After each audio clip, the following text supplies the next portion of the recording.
dalam perkara lain atas nama terdakwa Bambang Trimulyono.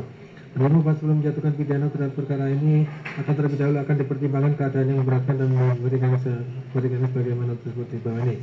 Keadaan yang memberatkan, perbuatan terdakwa sudah pernah dihukum sebanyak 3 kali dalam perkara yang sama. Hal yang meringankan, terdakwa merupakan tulang punggung keluarga. Menimbang bahwa karena terdakwa nomor 8 tahun 2001 Kitab Undang-Undang Hukum Acara Pidana serta peraturan yang bersangkutan.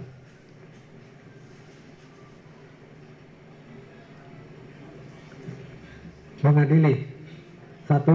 Menyatakan terdakwa Suki Nur Hadja alias Gusnur telah terbukti secara sah dan meyakinkan bersalah melakukan tindak pidana dengan menyiarkan berita atau pemberitaan bohong dengan sengaja menerbitkan keonaran keterangan rakyat secara bersama-sama, menjatuhkan pidana oleh karena itu dengan pidana penjara terhadap terdakwa Suki Nur Hadja dengan pidana penjara selama 6 tahun, menetapkan masa penangkapan dan penahanan yang telah dijalani oleh terdakwa dikurangkan seluruhnya dari pidana yang telah dijatuhkan, menetapkan agar terdakwa berada dalam tahanan, menyatakan barang bukti berupa 1 buah flash disk merek SanDisk warna merah hitam, 2 buah screenshot, 1 buah scan Menteri Pendidikan dan Kebudayaan dan seterusnya sampai dengan barang bukti 1 buah KTP dan 1 buah Al-Quran dipergunakan dalam perkara lain atas nama terdakwa Bambang Trimulyono.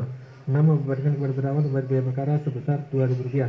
Demikianlah diputuskan dalam rapat musyawarah majelis hakim Pengadilan Negeri Surakarta pada hari Senin tanggal 10 April 2023 oleh kami yang Mulyadi S.M.S selaku hakim ketua majelis dengan Haji Sunat Peraksana dan Bambang Hadian Peraksana masing-masing selaku hakim anggota. Putusan mana diucapkan dalam sidang terbuka untuk umum pada hari ini Selasa tanggal 18 April 2023 oleh hakim ketua didampingi hakim anggota dengan dibantu Toto Hari Rudianta Panitera Pengganti pada Pengadilan Negeri Surakarta serta dihadiri oleh Dr. Aprianto Kurniawan Zaman penuntut umum serta terdakwa dan para penasihat hukumnya.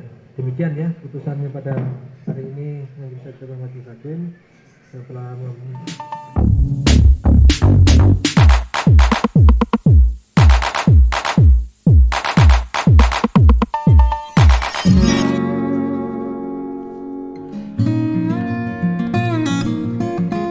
Assalamualaikum warahmatullahi wabarakatuh. Berjumpa kembali di channel Cendekia Muslim. Teman-teman sekalian, itu tadi berita terbaru dari Pengadilan Negeri Surakarta ya, terkait dengan vonis yang dijatuhkan kepada terdakwa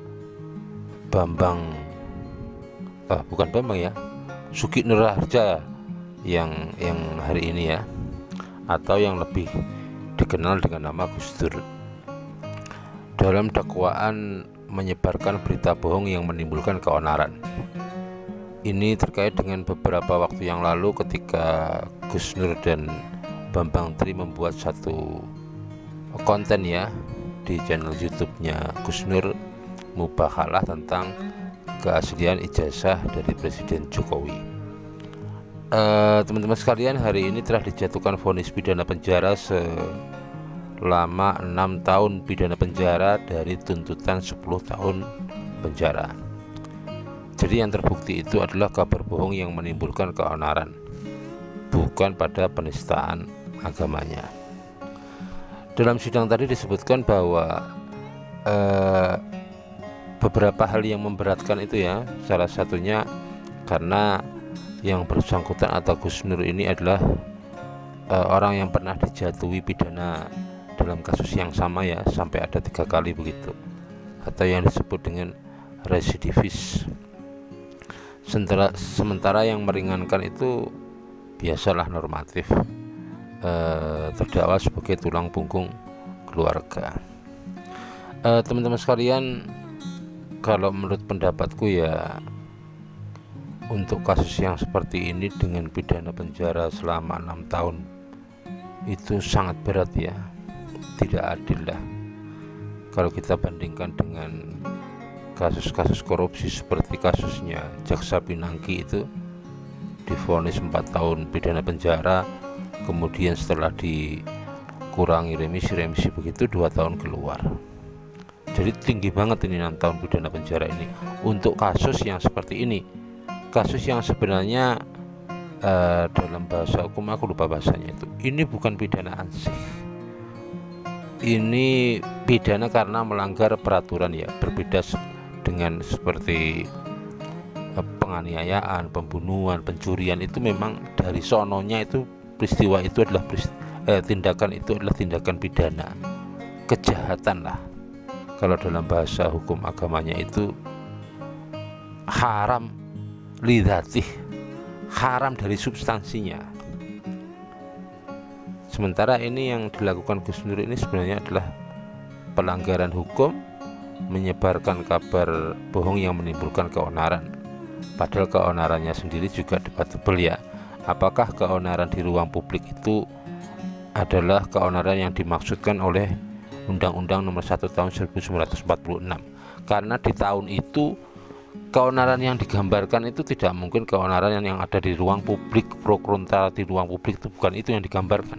Karena di tahun itu belum ada media sosial. Tapi bagaimanapun juga ini putusan hakim yang harus kita hormati, meskipun ada beberapa protes ya.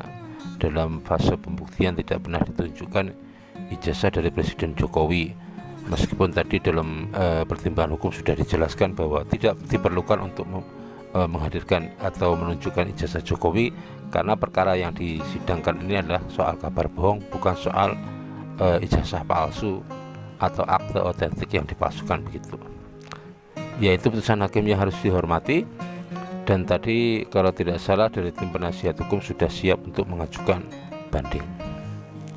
Teman-teman sekalian, kalau aku melihat ya, beberapa masalah pemidanaan di Indonesia ini ya, banyak sekali orang yang dipidana dengan hal-hal yang dalam tanda kutip ya, meskipun itu tidak benar ya, sebenarnya kejahatan yang sangat sepele ya. Dan kita tahu problem sosial yang timbul dari seorang yang dijadikan narapidana itu, hakikatnya yang dihukum itu bukan hanya terpidana ya, yang dihukum itu keluarga besarnya, karena keluarga besarnya ikut merasakan penderitaan, bagaimana tulang punggung keluarga tidak bisa menjalankan aktivitas tanggung jawab nafkahnya, kemudian bagaimana keluarga itu terpisah dari seorang yang dicintainya. Jadi dalam tanda kutip, sebenarnya yang sedang dihukum itu tidak hanya terpidana tetapi juga keluarga besar. Karena itu di Amerika Serikat itu sudah lahir sebuah gerakan ya, yang dinamakan abolisionisme. Ini sebenarnya berawal dari perbudakan ya. Kalau ditarik ke bidang hukum, gerakan ini menghendaki atau berpendapat bahwa pemidanaan dengan pidana penjara itu sebenarnya adalah kecacatan struktur hukum pidana. Sebenarnya harus ada alternatif lain, tidak mesti semuanya itu harus berujung pada pidana penjara, karena sekali lagi yang akan menjadi korban tidak hanya terpidana, yang akan sengsara tidak hanya terpidana tapi juga keluarga besar. Berbeda ya dengan hukum Islam. Hukum Islam itu efektif, begitu pidana itu selesai dijalankan, selesai, tidak ada akibat yang dirasakan oleh keluarga besar karena berbulan-bulan orang yang dicintainya hidup dalam penjara. Teman-teman sekalian, kita berharap ke depan itu dalam hukum acara maupun hukum pidana itu diakomodir ya, pidana-pidana yang sebenarnya tidak perlu berujung pada pemidanaan penjara ya, untuk kasus-kasus yang relatif ringan, kemudian tidak menjadi atensi publik, agar sekali lagi tidak menimbulkan problem sosial. Orang yang dipidana itu berefek pada keluarga besar ya, mereka ikut merasakan sengsara. Demikian juga pemerintah juga ikut menanggung beban. Sekarang ratusan ribu orang dipidana penjara, dengan beban untuk menghidupi mereka itu sudah sangat memberatkan bagi negara. Makanya gerakan abolisionisme itu sekarang lagi berkembang di dunia, dengan harapan ada alternatif lain selain pemidanaan penjara, meskipun tidak untuk semua kasus. Sekali lagi, jika kita komparasikan dengan hukum Islam sangat efektif. Mereka yang ketahuan berjudi, mereka yang ketahuan melakukan tindak pidana atau jinayah, tindak-tindak pelanggaran yang diharamkan atau dilarang oleh hukum Islam itu, pelaksanaan had atau hukumannya itu sangat simpel ya, dicambuk, suruh bayar denda, yang intinya dalam waktu singkat ketika pidana itu dilakukan, hukuman itu dilakukan, itu selesai, tidak menimbulkan problem sosial seperti kesengsaraan bagi keluarga besar maupun beban berat bagi negara. Demikian kurang lebihnya, mohon maaf. Assalamualaikum warahmatullahi wabarakatuh.